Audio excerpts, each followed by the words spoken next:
Welcome back to another video. Ansh the traveller YouTube channel पे आपका फिर से एक बार स्वागत है। दोस्तों, भाइयों और बहनों, आज हम लोग जा रहे हैं एक ऐसे टॉपिक पे जो टॉपिक ना ही ट्रैवल के घूमने के ऊपर है, ना ही वो व्लॉग के ऊपर है, लेकिन आज जो है वो सच है, जो सच आपको नहीं पता है। और मेरा ऐसा मानना है कि वो सच आपको जानना बहुत जरूरी है कि आप लोग जहाँ घूमने जाते हो, जिसके पास से जाते हो, टूर ऑपरेटर, वो टूर ऑपरेटर कौन सा पेमेंट किस किस को कर रहा है और कैसे कैसे कर रहा है। वो आप जो बस में जा रहे हो वो बस कैसी होती है, 2x2 स्लीपर।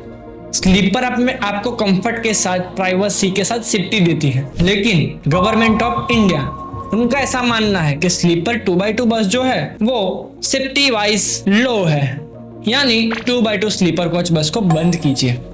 तो इस टॉपिक पे हम लोग आज बात करने वाले हैं कि आपको पता है 2x2 स्लीपर कोच बस यानी क्या। 2x2 स्लीपर कोच बस यानी 2 बर्थ आमने सामने और 2 बर्थ ऊपर नीचे होते हैं, जिसमें आपको लग्जरी ट्रीटमेंट मिलती है, आपको आराम मिलता है, लॉन्ग ट्रैवल को आरामदायक खत्म कर सकते हैं। फ्रेशअप होने के लिए अभी जो नई बस आई है उसमें वॉशरूम की सुविधा भी दी गई है, और उससे भी ज्यादा आप आरामदायक, आप शांति से सोते सोते जा सकते हो। अब बात करते हैं हम आगे की।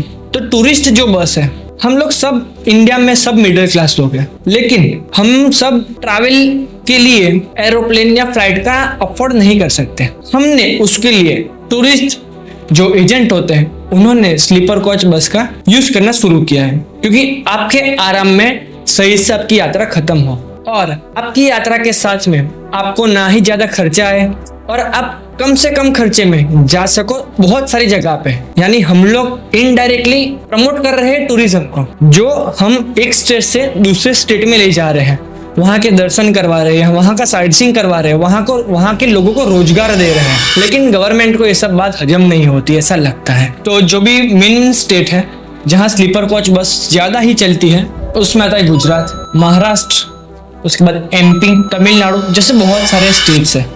लेकिन अब सब जगह प्रॉब्लम एक आई है कि आपकी जो आरामदायक कम से कम रेट वाली जो भी आपकी यात्रा थी उसको गवर्नमेंट बंद कर रही है। क्यों बंद कर रही है, कैसे बंद कर रही है, वो हम जानेंगे इसी वीडियो में। तो अंत तक आप हमारे साथ बने रहिए, हमारी वीडियो को स्किप मत कीजिए, क्योंकि आपको ये जानकारी बहुत जरूरी है। दोस्तों, तो अभी हम बात करते हैं इंडिया में बसें कितनी है। पहली बात तो इंडिया में बसें है कम से कम, गवर्नमेंट का जो भी रेशियो है उसमें 23 लाख तक का है। 23 लाख बसें इंडिया में है और 2 लाख बसें उसमें से स्लीपर कोच है जो 2x2 है। तो मेरी एक बात सुनो, गवर्नमेंट अभी करना चाहती है बंद। वो क्यों करना चाहती है वो भी जानेंगे, लेकिन गवर्नमेंट बंद करना क्यों चाहती है? गवर्नमेंट 2 लाख स्लीपर बस को बंद करेगी 2x2 को, तो क्या होगा? बेरोजगारी तो गवर्नमेंट दूर नहीं कर रही है, लेकिन बेरोजगारी और बढ़ा रही है। उसमें हम लोग देख सकते हैं जो भी टूर ऑपरेटर होंगे वो बेरोजगार होंगे, जो बस ऑनर होंगे वो बेरोजगार होंगे, जो बस का ड्राइवर होगा वो बेरोजगार होगा, जो बस का खलासी कंडक्टर होगा वो भी बेरोजगार होगा, जो बस बनाते हैं वो भी बेरोजगार होंगे, जो बस का सर्विस करते हैं वो भी बेरोजगार ही होंगे, जो बस का पंचर करते हैं वो भी बेरोजगार होंगे, जो हाईवे पे होटल्स है जहां टूरिज्म के थ्रू खाना होटल्स चलती है वो भी बेरोजगार होंगे। तो ये क्या हो रहा है? गवर्नमेंट साइकिल को देख नहीं रही है, गवर्नमेंट एक ही चीज देख रही है कि 2x2 sleeper coach bus unsafe है, उसमें सेफ्टी नहीं है, उसको बंद करो। लेकिन गवर्नमेंट को ऐसा नहीं है कि क्या उसको सही करने का कोई उपाय तो होगा, लेकिन गवर्नमेंट बताना नहीं चाहती है, और गवर्नमेंट बता रही है तो बहुत महंगा उपाय है वो। अब क्या है वो बात करते हैं मेन टॉपिक पे। दोस्तों, तो क्या 2x2 स्लीपर कोच बस सच में अनसेफ है? उसको डिटेल में हम बात करते हैं। तो 2x2 स्लीपर कोच बस आप लोग भारत से ही होंगे, इंडिया से ही होंगे, इंडिया से ही बिलोंग करते होंगे। आपके पास न्यूज चैनल तो होगा ही होगा, आपके पास मोबाइल में इंस्टाग्राम तो होगा ही होगा, नहीं है फेसबुक तो होगा ही होगा, नहीं है ट्विटर तो होगा ही होगा, नहीं है यूट्यूब, व्हाट्सएप तो होगा ही होगा। आपने क्या कभी सुना है कि टूरिस्ट बस का इतना एक्सीडेंट हुआ और 50 लोग मर गए, 40 लोग मर गए? लेकिन गवर्नमेंट को एक दिन सुनने को मिलता है कि राजस्थान में एक स्लीपर बस जो डेली सर्विस की थी, उसका अकस्मात होता है। एक्सीडेंट होता है तो वो एक्सीडेंट में 45 यानी 45 लोग मर जाते हैं, और वो 45 लोग मर जाते हैं तो गवर्नमेंट को ऐसा लगता है कि भाई ये गाड़ी अनसेफ है। लेकिन आप जानते हो तो 2x2 स्लीपर कोच बस और 2x1 स्लीपर कोच बस, उसमें बहुत सारा डिफरेंस है। 2x2 मोस्टली टूरिज्म में ही चलता है, 2x1 मोस्टली नहीं 110% वो डेली सर्विस में ही चलता है। डेली सर्विस पूरा मैटर अलग है और टूरिज्म पूरा मैटर अलग है। डेली सर्विस हर रोज एक ही रूट पे, एक ही रोड पे अलग अलग सवारी को लेके घूमता है, एक जगह से दूसरी जगह पे उनको छोड़ता है, जो कम रेट में होता है और अच्छा होता है। लेकिन कम रेट में लेने के लिए हम कम रेट में हम लोग ही लेते हैं। यहाँ से मैं बोलूँ आपको, यहाँ से बेंगलोर का भाड़ा 2500 रुपए है, गुजरात से बेंगलोर का। तो 2500 में आपको एक सोफे में 3 आदमी बिठाएंगे तो आप 600-700 ही आएगा, तो आपको 600-700 परवड़ता है। और आप बैठ तब वो लोग आपको बिठाते, आपको कोई जोर जबरदस्ती नहीं करते कि आप बैठो, लेकिन आप पूरे उनको पेमेंट करो तो वो बिठाएंगे अकेली सीट में। उनकी भी गलती नहीं है, गलती हमारी जो हम लोग बैठे। और वो गलती तो ऐसे ड्राइवर की होती है, अकस्मात करते हैं तो फिर, क्योंकि पूरा का पूरा स्टीयरिंग ड्राइवर के पास होता है और अकस्मात हुआ तो ड्राइवर को सूली चढ़ा दो। लेकिन ड्राइवर का ब्रेक आया कि नहीं आया, वो आपने भी देखा हो तो अहमदाबाद में एरोप्लेन क्रैश हो गया। हम लोग जानते कि उसमें ड्राइवर की गलती थी क्या, एरोप्लेन कंपनी में गलती थी? नहीं, एरोप्लेन के इंजन में गड़बड़ हो गई होगी। नहीं, वैसे भी नहीं होता। मुझे लगता है कि उसके अंदर ना ज्यादा सवारी बिठाई होगी प्लेन वालों ने, क्योंकि उनको भी पैसे का तो मुंह होता होगा ना। यही बात है, हम लोग सारे टॉपिक्स को जानते नहीं है और हमारा डिसीजन ले लेते हैं, ये गलत बात है। मेरा एक ही टॉपिक है कि हम लोग स्लीपर कोच बस 2x2 वो पूरा मैटर अलग है और 2x1 मैटर अलग है। गवर्नमेंट ये बात सुन रही है तो मुझे गवर्नमेंट तक एक ही बात पहुंचानी है कि 2x1 सर एक्सीडेंट हुआ है, 2x2 का एक्सीडेंट नहीं हुआ है। आप पहले ये बात क्लियर कर लीजिए। आप 2x1 को बंद नहीं कर रहे हो, आप 2x2 को, टूरिस्ट बस को आप बंद कर रहे हो। क्यों? क्योंकि आपको उसमें सेफ्टी नहीं नजर आ रही और आपको 2x1 में सेफ्टी नजर आ रही है। 149 लोग 149 लोग मर चुके हैं 2x1 बस में, 2x2 बस में नहीं सर। 2x1 में एक्सीडेंट हुआ है, 2x2 में एक्सीडेंट नहीं हुआ है। इसका ध्यान रखिए, आपको ध्यान तो होगा ही होगा क्योंकि आप तो गवर्नमेंट हो और हम आम जनता। सर कोई एक एक्सीडेंट, एक अकस्मात की वजह से हम क्या पूरी कम्युनिटी को ब्लेम कर सकते हैं क्या? मुझे आप बताइए। मैंने आज तक नहीं सुना है कि कोई रेलवे का अकस्मात हुआ हो और रेलवे बंद हो गई हो। मैंने आज तक नहीं सुना है कि प्लेन क्रैशेस हुए हैं तो प्लेन बंद हो चुके हैं। तो मुझे ही, हमें ही क्यों 2x2 sleeper bus, 2x1 sleeper bus के लिए ही क्यों? आपका जो भी सॉल्यूशन करना है हम करने के लिए रेडी हैं, लेकिन वो हमारे से पॉसिबल होगा तब। अब इम्पॉसिबल बात हमने सुना होगी तो हम नहीं कर पाएंगे। और ऐसे भी हम बात करें कि टैक्स पेयर, तो टैक्स ट्रांसपोर्ट में हमारा भी कुछ हिस्सा होता है सर, जो 9 से 10% तक का रहता है। हम टूरिज्म की बात करें, इंडिया में टूरिज्म 25% तक जाता है पूरे 100% में से जीडीपी में। तो 25% में तो मैं बोल रहा हूँ 12% तो हम लोग देते होंगे ना, आपको 10% देते होंगे, तो हमारा भी कोई हिस्सा है। हम भी कुछ एग्जिस्ट करते हैं सर, जो आप हमें इग्नोर कर रहे हो या आप हमें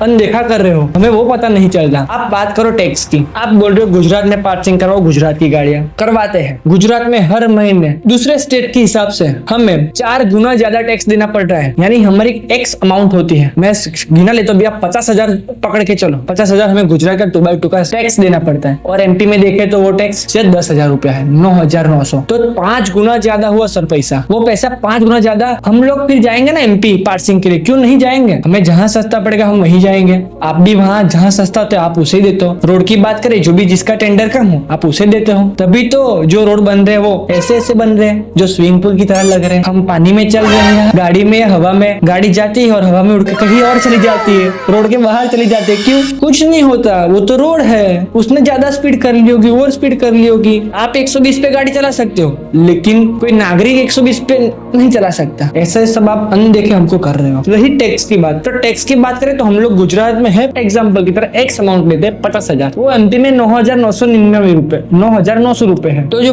5x का जो डिफरेंस है वो तो बचाएंगे ना हम लोग। चलो बचाएंगे तो बचाएंगे, वो भी बचाना छोड़ दिया। हम लोग को 50,000 टैक्स भी देना है गुजरात में, और टैक्स देने के बाद हमें ऑल इंडिया परमिट भी लेना है जो हर महीने 30,000 आता है, जिसका 3 महीने का 90,000 होता है। यानी टोटल हमारा 1 महीने का टैक्स गुजरात में हुआ 80,000 रुपए। 80,000 रुपए 1 महीने का, उसका में रिफंड कुछ नहीं मिल रहा सर। सुन लीजिए आप, हमें 80,000 देना ही देना है, उसके ऊपर से हमें देना है 80,000 दिया, उसके ऊपर से हम बॉर्डर पे जाएंगे। बॉर्डर पे तो आपकी एंट्री आएगी आपके कर्मचारियों की बॉर्डर एंट्री। कोई बोलेगा 2500 तो भी देना पड़ेगा, कोई बोलेगा 500 तो भी देना पड़ेगा, कोई बोलेगा 1500 तो भी देना पड़ेगा, कोई बोलेगा 2500, कोई बोलेगा 25,000 तो भी देना ही पड़ेगा सर। क्योंकि हम लोग निकले हैं ना घुमाने, हमने ठेका लेके रखा है सबको, यात्री को, टूरिज्म को बढ़ाने का, यात्री को अच्छे से दर्शन करवाने का। यात्री को अच्छी फैसिलिटी देने के लिए, यात्री अच्छी गाड़ी में जाए, अच्छा खाना खाए, उसका हेल्थ अच्छा रहे, हमने ठेका रखा है। आपने तो कुछ नहीं रखा है, आपको तो बस एक ही दिख रहा है 2x2 बस अनसेफ है, बंद कीजिए उसको, 2x1 में कन्वर्ट कीजिए। लेकिन उसके पीछे का जो प्रोसेस है सर, जो आज की एक बस बताता हूँ मैं आपको, 70 लाख की बनती है, 17 लाख 70, तो 70 लाख की बस तो कोई आम आदमी तो बनाएगा नहीं। और जो भी मध्यम वर्ग का इंसान है, वो मध्यम वर्ग का इंसान कैसे अफोर्ड करेगा उस बस को? ऐसा आपने सोचा है कभी क्या? अभी एक एक दो बस वाले जो है वो लोग कैसे इसको देखेंगे कि एक बस है उनके पास, तो एक बस से वो लोग कैसे अपना गुजरान चलाते हैं वो देख लीजिए आप एक बार। 80,000 90,000 तो आपको ही जाता है हर महीने टैक्स के ऊपर, समझ रहे हो आप? 90,000 1 लाख रुपए का तो हमारा EMI आता है, EMI दे, आपको दे, ड्राइवर का तनख्वाह दे, टायर का खर्चा दे, कंडक्टर का खर्चा दे, डीजल ना खाए, यात्री को घुमाए, प्रॉफिट निकाले, क्या क्या करे सर, आपको वो नहीं पता चल रहा। आप एक ही बात देख रहे हो, 2x2 sleeper coach bus unsafe है। तो अब हम आते हैं हमारे एक ऐसे टॉपिक पे, जिस टॉपिक को, जिस रूल को गवर्नमेंट ने बनाया है, उसी रूल को गवर्नमेंट अब अनदेखा कर रही है। वो रूल है AIS। अभी आप सभी लोगों को AIS का मतलब तो नहीं पता होगा। AIS का मतलब होता है ऑटोमोटिव इंडस्ट्री स्टैंडर्ड, जिसमें जो भी व्हीकल, जो भी बस मैन्युफैक्चर होती है, उसमें क्या क्या आएगा, कैसे आएगा, कितना उसका लंबाई होगी, कितना उसका साइज होगा और कितना टाइम चलेगा, और उसमें क्या क्या होना चाहिए और क्या क्या नहीं होना चाहिए, वो सब AIS में डिसाइड होता है। अब हम जानते हैं सब गवर्नमेंट सबको चलाती है, लेकिन AIS को चलाने वाली गवर्नमेंट ऑफ इंडिया है, ministry of road transport and highways ARAI और CMVR जैसी अलग अलग संस्थाएं चलाती है, जिसकी उन सभी संस्थाओं का ओपिनियन लेने के बाद AIS में रूल आता है। अब हम बात करते हैं AIS क्यों बनाया है, उसके बनाने की जरूरत क्या थी। तो AIS बना है वाहनों की जो सलामती यानी सुरक्षा, सेफ्टी पर्पस के लिए AIS को बनाया गया था। AIS जो होता है वो एक्सीडेंट एंड फायर जैसी घटनाओं के लिए बनाया गया है, पैसेंजर की जो लाइफ है उसकी सेफ्टी के लिए बनाया गया है, और पूरे भारत में एक ही जैसा रूल, सबके लिए एक ही रूल। 2x2 बस वाले तो सबके लिए एक ही रूल, उस सारे रूल्स को AIS रूल करती है, जिसपे सब बसें, सब 2x2 2x1 AIS के हिस्से, AIS के जो भी रूल्स है वो सबको फॉलो करने पड़ेंगे, पूरे भारत में कोई भी हो, भले गुजरात, तमिलनाडु, महाराष्ट्र, MP, UP, कर्नाटक, केरला ही कुछ कोई ना हो, रूल तो सब पे ऊपर एक ही रहेगा। तो अब AIS के कितने टाइप्स है वो देखते हैं। AIS के मेनली 4 टाइप है, जिसमें AIS 034 सीट बेल्ट रिलेटेड होता है, AIS 63 जिसमें बस सेफ्टी के ऊपर होता है, और AIS 52 जिसमें बस बॉडी कोड यानी जो भी बॉडी बन रही है बस की उसके ऊपर है, बॉडी कितने वजन की बननी चाहिए, बॉडी का साइज क्या होना चाहिए, बॉडी में कितने एग्जिट होने चाहिए, बॉडी में फायर सेफ्टी कितनी होनी चाहिए, वो सब AIS 52 में होता है, जो बहुत इंपॉर्टेंट टॉपिक है। IAS 140 जिसमें आता है vehicle tracking and panic button, जो हम जानते हैं, लेकिन हमारे लिए जो मेन है वो है IAS 052 जिसमें बस बॉडी कोड, जिसमें जो भी हमारी बॉडी होती है उसका बस बॉडी का डिजाइन एंड सेफ्टी को अंदर इंक्लूड किया गया है, जिसमें पहली बार IAS 052 2016 में 2016 में लॉन्च किया गया है, और वो लॉन्चिंग के समय जो रूल्स थे उसके बाद अभी फिलहाल कुछ ही महीने पहले 1 सितंबर 2025 में इसमें इम्प्रूवमेंट लाया गया है, और वो इम्प्रूवमेंट अभी गवर्नमेंट के थ्रू ऐसा बोल रहे कि वो इम्प्रूवमेंट बहुत ही इंपॉर्टेंट इम्प्रूवमेंट है, जिसका सबको चेंजेस करवाना ही पड़ेगा। लेकिन सर मेरे को एक क्वेरी है, वो आप सॉल्व कर दीजिए, छोटी सी है, नहीं लंबी है, जैसे आपके रोड लंबे हैं, मेरे छोटी क्वेरी है जो 1-2 किलोमीटर क्या 200-300 मीटर की होगी। तो क्वेरी ये है, AIS 052 जब लॉन्च हुआ तब आपके पास जो भी आपके रूल्स थे, रेगुलेशन थे, उसी हिसाब से 2x2 बस बनी है या 2x1 बस बनी है, जो भी बस बनी है आपके रूल्स के हिसाब से बनी होगी। 1 सितंबर 2025 से पहले की बात कर रहा हूँ, उसके बाद आपने लॉन्च किया, उसके बाद की जो प्रॉब्लम है वो प्रॉब्लम जायज प्रॉब्लम है कि वो प्रॉब्लम है, तो उसमें चेंजेस करवाना है, लेकिन हमने जो 1 सितंबर 2025 से पहले जो बस बनाई है वो हमको नहीं पता था कि उसमें क्या प्रॉब्लम है और आपके क्या चेंजेस आने वाले हैं। तो उसके आगे की बस की हम बात करें तो जब हमने बस बनाई, हमने आरटीओ में रजिस्ट्रेशन करवाया, उसमें ऑफिसर की साइन आई, वो ऑफिसर भी गवर्नमेंट का, ऑफिसर गवर्नमेंट का, साइन गवर्नमेंट ऑफिसर की, साइन करने वाले भी गवर्नमेंट ऑफिसर, साइन करवाने वाले हमने किया आपको रजिस्ट्रेशन की फीस जो होती है वो पे, तब सब हो गया पास। अभी आप बोल रहे हो कि 2x2 जो बस है वो नहीं चलेगी, तो हमने तो साइन की नहीं है, हमारा ऑफिसर था नहीं, हमने तनख्वाह दी नहीं है, हमने पैसे आपको दिए हैं, यानी गवर्नमेंट को, गवर्नमेंट का आदमी था, साइन गवर्नमेंट के आदमी ने की है, तो ब्लेम हमारे पे कैसे सर? जब प्रॉब्लम आपकी है, आपने रूल्स बनाए, उस रूल्स के हिसाब से हमने बस बनाई, हमने आपके पास से साइन करवाई, पास करवाई बस, तब आपको प्रॉब्लम नहीं हुआ, और अभी आप सडनली बोल रहे हो कि ये बस नहीं चलेगी, तो कैसे सर? ये क्या है? क्या इसका जवाब चाहिए हमें। हम लोग भी आज जानना चाहते हैं कि गवर्नमेंट हमारे लिए क्या सोचती है, हमें भी टूरिज्म में ही अब हिस्सा आगे बढ़ना चाहिए कि नहीं बढ़ना चाहिए, कि हमें भी कोई जॉब या कोई बिजनेस अल्टरनेटिव ढूंढ लेना चाहिए, या फिर सारी बसें एक जगह पे खड़ी करके आपको ही दे दें, क्योंकि हमारे पास भी ईएमआई आता है, टैक्स तो आप लोगे ही लोगे, एक महीने का नहीं लेंगे तो अगले महीने लेंगे, आप टैक्स तो छोड़ने वाले नहीं हो, ईएमआई छोड़ने वाले नहीं है, ये सब तो आप लेने ही वाले हो, इसमें घाटा आपका नहीं है, घाटा किसी का नहीं है, घाटा हमारा है कि हमारा सिविल बिगड़ेगा, हमारा सिविल बिगड़ेगा, हमारा नाम, हमारी रेप्यूटेशन खराब होगी कि इस ट्रैवल्स वाले ने इसका नाम खराब हो, इसका गाड़ी बंद हो गई, हमारा रोजगार चला रहे हैं, हमारे साथ कितने लोगों का रोजगार चल रहा है वो आपको पता ही है। और बात रही AIS 52 की, उसमें आता है बस बॉडी स्ट्रक्चर, उसमें बस बॉडी की strength, roof, side panel, floor thickness and accident के टाइम पे बॉडी का जो भी टूटता है वो सब सारे रूल्स इसमें इम्प्लीमेंट है। और आगे की बात करते हैं कि sleeper berth size and height, ऐसा भी आपका एक रूल है, उसका भी मिनिमम आपका जो रूल है वो है sleeper berth size and height. उसमें आता है कि पैसेंजर शांति से अंदर बैठ सके और शांति से बाहर निकल सके, इमरजेंसी के टाइम शांति से अंदर, इमरजेंसी के टाइम शांति से बाहर आ जाए, उनको पैनिक ना हो या फिर भाग दौड़ ना हो, हम समझ सकते हैं ये आप हमारे सेफ्टी के लिए कर रहे हो। लेकिन बात रही बस इमरजेंसी एग्जिट की, तो मेरी बात सुनिए सर, आपने बोला है पहले के जो रूल थे उसमें 3 डोर होने चाहिए, तो एक कंडक्टर साइड डोर, एक ड्राइवर साइड डोर और एक इमरजेंसी डोर, 3 डोर हुए। आपने फिर 5 डोर होने चाहिए, हमने 5 डोर किए, एक ड्राइवर साइड, एक कंडक्टर साइड, एक इमरजेंसी पीछे और एक उसके पीछे। और अभी हम लोग आपने 5 डोर अभी बोला है, जो अभी फिलहाल जो 1 सितंबर 2025 का जो हुआ उस टाइम पे, पहले आपने 4 बोला था, तो हमारे 4 डोर हो गए, वो भी डन है। आप बोल रहे हो फायर सेफ्टी का जो भी सिस्टम आता है वो हमने बस में इंप्रूव करवा लिया है, इम्प्लीमेंट करवा लिया है, जो जब भी अकस्मात के समय आग लगती है, ऐसा कुछ होता है, तब हम उनको सिखाते हैं, जो हमारे सवारी, जो हमारे टूरिस्ट होते हैं उनको, क्या आप ऐसे इमरजेंसी के टाइम पे फायर बॉटल ओपन कर सकते हो और आप अपनी सेफ्टी खुद कर सकते हो। बात वो खत्म हुई।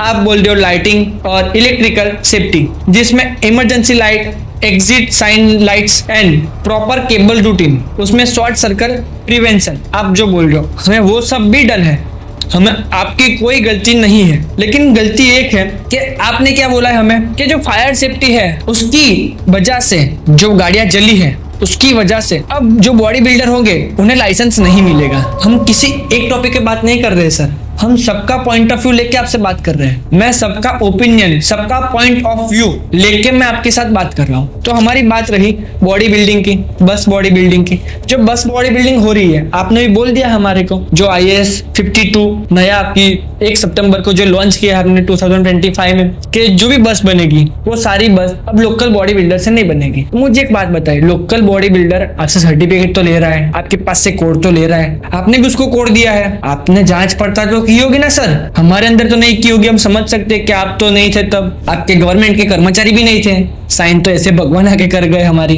लेकिन बॉडी बिल्डर के पास भी कोड रहता है, वो कोड के हिसाब से गाड़ी बनती है। अब वो बोल रहे हो बॉडी बिल्डर नहीं बनाएगा, जो मैन्युफैक्चरिंग कंपनी है वही बनाएगी, जो चेसिस बनाती है वही कंपनी बस बॉडी बनाएगी। तो मुझे एक बात बताइए, बॉडी बिल्डर से नहीं बनती बस, तो क्या मैन्युफैक्चरिंग कंपनी जो है वो बॉडी बनाएगी तो क्या सेफ रहेगी बॉडी, उससे एक्सीडेंट नहीं होंगे, कि उसमें आग नहीं लगेगी? आप बहादुरी दे रहे हो हमें इस सब की बातें की, और दे रहे हो तो लिख के दीजिए, क्योंकि हम जो कंपनी जानते हैं, जो बड़ी बड़ी कंपनीज है, आपको जो भी सपोर्टर है, जो कंपनियां, वो हमारे प्रॉब्लम नहीं सॉल्व कर पाती, इंजन के प्रॉब्लम्स, तो क्या बॉडी के प्रॉब्लम सॉल्व करेंगे वो लोग? आप मुझे को बताइए। आप बोल रहे होंगे कि अब बॉडी में ये चेंजेस लाओ, वो चेंजेस लाओ, तो आप उनको बता दीजिए कौन सी चेंजेस लाने हैं, हम करवा देंगे, बॉडी उनसे ले लेंगे। लेकिन आप बाहेधरी दे दोगे हमें कि आपकी जो बॉडी बना रहे हो, जो हम बॉडी ले रहे हैं, वो प्रॉपर सेफ्टी के साथ आएगा, उसमें आग नहीं लगेगी। ऐसा हो तो बता दीजिए, रूल दे दीजिए, लिख के दे दीजिए कि हाँ आप जहाँ से चेटिस ले रहे हो वहां से ही बॉडी लीजिए, वो सेफ्टी होती है उसमें, हम उसमें आपका चालान नहीं काटेंगे, दे दीजिए तो हमें भी सपोर्ट रहेगा।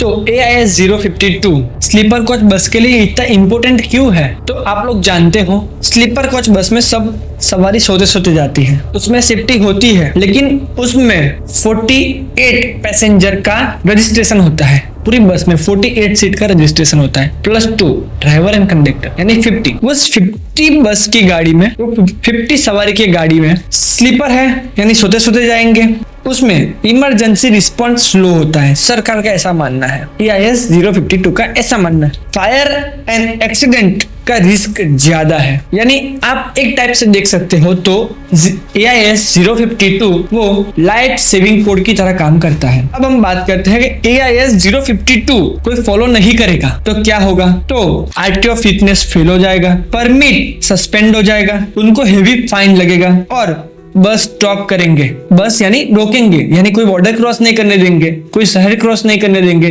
जो भी टोल टैक्स आता है टोल टैक्स आगे नहीं जाने देंगे, ये सब होता है। अब मैं बात करूँ तो AIS 52 नई बस के लिए है या पुरानी बस के लिए भी है? तो AIS 52 नई और पुरानी दोनों बसों के लिए है, जिसमें नई बस मैन्युफैक्चरिंग टाइम पर और जूनी बस फिटनेस एंड इंस्पेक्शन के टाइम पे उसको चेक किया जाता है, उसकी सेफ्टी अपग्रेड की जाती है। तो मुझे एक बात बताइए सर, आपने हमें फिटनेस दिया है, आपने हमें RC बुक दी है, आपने हमें PUC दी है, हमें सब आपके थ्रू ही मिल रहा है। आप हमारे बस में एक नॉर्मल प्रॉब्लम होती है तब आप हमें नंबर प्लेट नहीं देते, RC बुक हमारी स्टॉप कर देते हो, लेकिन आप भी फिलहाल जो कर रहे हो RC बुक सबकी लॉक, तो क्या वो सही है? RC बुक लॉक कर दे तो हमारी गाड़ी कहीं जाएगी नहीं, जो AIS 52 के हिसाब से नहीं है। इनडायरेक्टली यही आप बोलना चाहते हो, हमारा फिटनेस नहीं होगा, हमारा जो भी टैक्स पे कर रहे हो टैक्स आप नहीं लोगे, आप टैक्स नहीं ले रहे हो तो गाड़ी बाहर घूम रही होगी, तो टैक्स नहीं भरा होगा तो आप गाड़ी रख के सस्पेंड करवा दोगे उसकी, तो हम करें तो करें क्या? दोस्तों ये तो रही आज की बात, तो वीडियो खत्म हो रहा है, बात नहीं, अभी हमें बहुत सारे सवाल पे चर्चा करनी है, जैसे कि AIS 2016 और 2025 में क्या बदलाव है, पुरानी बसों का क्या होगा, ये लोग RC बुक का क्या मसला है, ये क्या भविष्य 2x2 स्लीपर कोच बस और उनके ऑनर्स का, जैसे इन सारे सवालों पे हम चर्चा करने वाले हैं। दोस्तों ये सफर ना रुका है और ना ही रुकेगा, मिलते हैं अगले वीडियो में। तब तक आपको वीडियो पसंद आया है तो लाइक कीजिए, कमेंट कीजिए, आपको कोई भी क्वेश्चन है आप उसको कमेंट में लिखिए, उस पर हम चर्चा करेंगे, उसका सॉल्यूशन क्या है देखेंगे वो भी साथ में। तो लाइक कमेंट सब्सक्राइब एंड पसंद आए तो शेयर भी कर दीजिए, सब्सक्राइब करना भूलिए मत, बेल आइकन दबाना मत भूलिए। तब तक मिलते हैं जल्द ही नए वीडियो के साथ, तब तक ओम नमः शिवाय, हर हर महादेव। मैं हूँ आपका अंश और मिलूंगा बहुत जल्द ही।